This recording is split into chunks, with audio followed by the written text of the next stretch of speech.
அனைவருக்கும் வணக்கம். பிப்ரவரி 15 முதல் 20 வரையிலான முக்கிய நடப்பு நிகழ்வுகள். தேசிய தோட்டக்கலை கண்காட்சி பெங்களூரில் நடைபெற்றது. இந்திய வேளாண் ஆராய்ச்சி கவுன்சில், இந்திய தோட்டக்கலை ஆராய்ச்சி நிறுவனம் ஆகியவை இணைந்து இந்த கண்காட்சியை நடத்தின. ட்ரோபேக்ஸ் 21 என்ற பெயரில் 2 ஆண்டுகளுக்கு ஒரு முறை நடைபெறும் இந்திய கடற்படையின் மிகப்பெரிய போர் பயிற்சி இந்திய பெருங்கடல் பிராந்தியத்தில் நடைபெற்றது.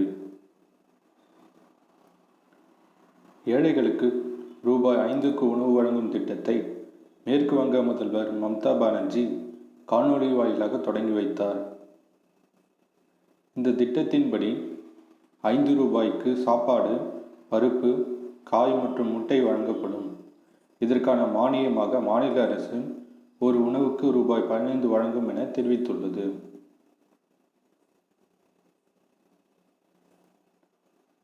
தேவேந்திர குலத்தான், குடும்பன், பல்லன், கடையன், காலாடி, பன்னாடி, ஆதிரியான் ஆகிய 7 பட்டியலின் உட்பிரிவுகளை தேவேந்திர குல வேளாளர்களாக வகைப்படுத்துவதற்கு மத்திய அமைச்சரவை ஒப்புதல் அளித்துள்ளது என்றும், தமிழ்நாட்டின் பட்டியலினங்களில் ஒன்றாக இது இருக்கும் என்றும் அமைச்சகம் தெரிவித்துள்ளது.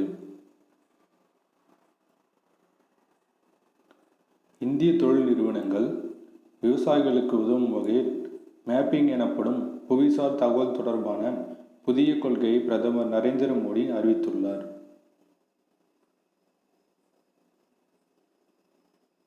உலக வர்த்தக அமைப்பின் முதல் பெண் தலைவராக நிக்கோசி ஓகான்சோ இவேலா நியமிக்கப்பட்டுள்ளார். ஆப்பிரிக்க கண்டத்தை சேர்ந்த முதல் நபர் என்ற பெருமையும் அவர் பெற்றுள்ளார்.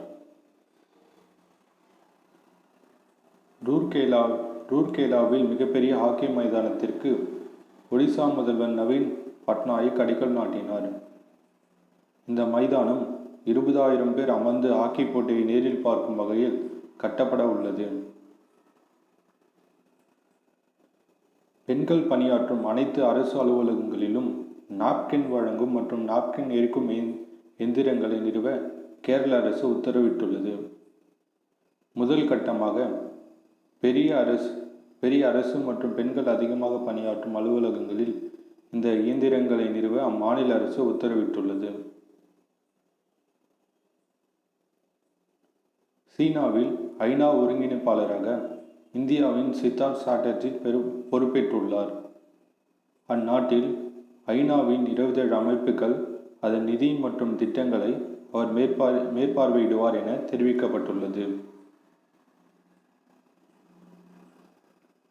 சென்னை MRC நகரில் சாலை பாதுகாப்பு திட்டங்கள் அர்ப்பணிப்பு விழா, தமிழ்நாடு அரசின் சிறந்த சாலை பாதுகாப்பு நடைமுறை விழிப்புணர்வு விழாவில் உலக வங்கி உதவியுடன் ரூபாய் 8.60 கோடி மதிப்பில் கிழக்கு கடற்கரை சாலை முதல் மாமல்லபுரம் வரை தானியங்கி வேக கட்டுப்பாடு அமைப்பு மற்றும் நவீன போக்குவரத்து மேலாண்மை அமைப்பு மத்திய நெடுஞ்சாலை மற்றும் சாலை போக்குவரத்துறை அமைச்சர் நிதின் கட்கரி மற்றும் முதல்வர் எடப்பாடி பழனிசாமி தொடங்கி வைத்தார்.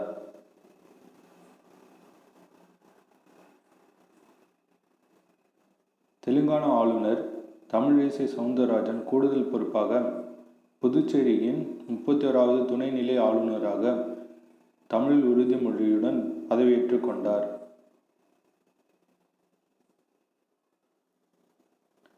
இந்திய விமானப்படையின் 106வது படைப்பிரிவுடன் இந்திய இராணுவத்தின் அசாம் மற்றும் அருணாச்சல படைப்பிரிவுகளை இணைக்கும் நிகழ்ச்சி அசாம் மாநிலத்தில் உள்ள தேஜ்பூரில் நடைபெற்றது.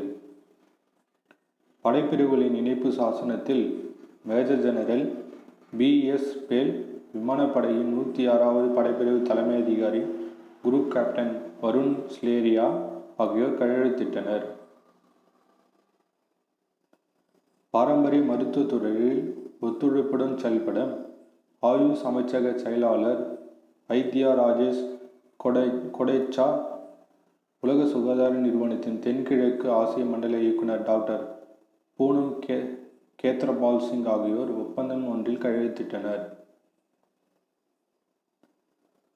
ஐநா மூலதன மேம்பாட்டு நிதி ஆணையத்தின் நிர்வாக செயலாளராக இந்திய வம்சாவளியைச் சேர்ந்த முதலீடு மற்றும் மேம்பாடு வங்கியாளரான பிரீத்தி சின்ஹா நியமிக்கப்பட்டுள்ளார்.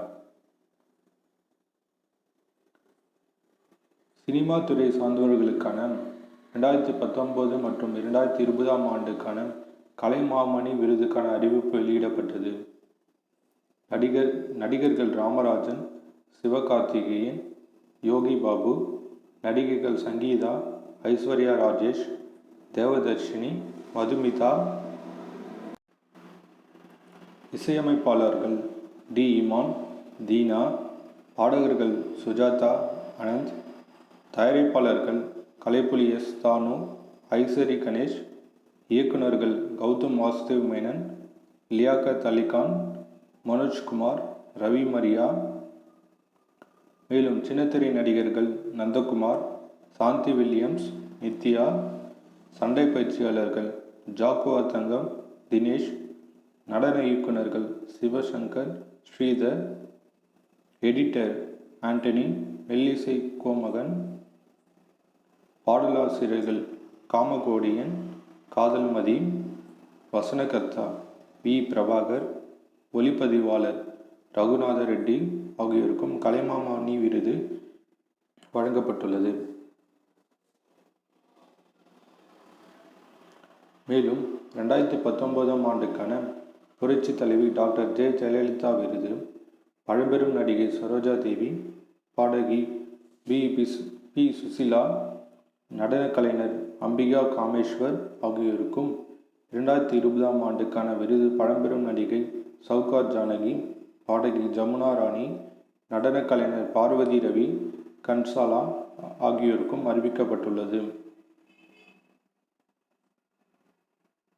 அமெரிக்க விண்வெளி ஆய்வு நிறுவனமான நாசா செவ்வாய் கிரகத்தை ஆய்வு செய்வதற்காக அனுப்பிய பெர்சவரன்ஸ் விண்கலம் வெற்றிகரமாக செவ்வாய் கிரகத்தில் தரையிறங்கியுள்ளது.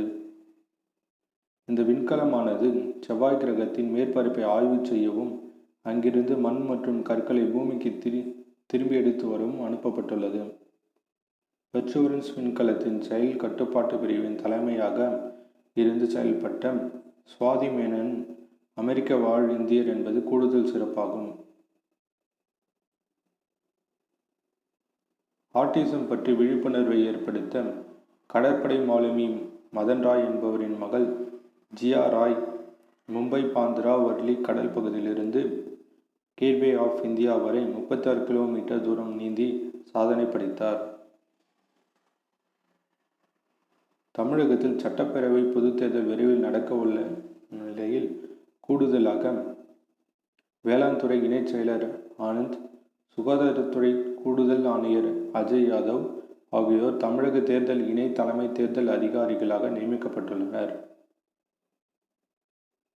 பிப்ரவரி 20 உலக சமூக நீதி தினம். ஏழைகள் மற்றும் ஒடுக்கப்பட்டோரின் நியாயங்களை கேட்டு அவர்களுக்கு சமூக நீதி கிடைத்திட வேண்டும் என்கிற நோக்கில் இத்தினம் 2007 ஆண்டில் அறிவிக்கப்பட்டது.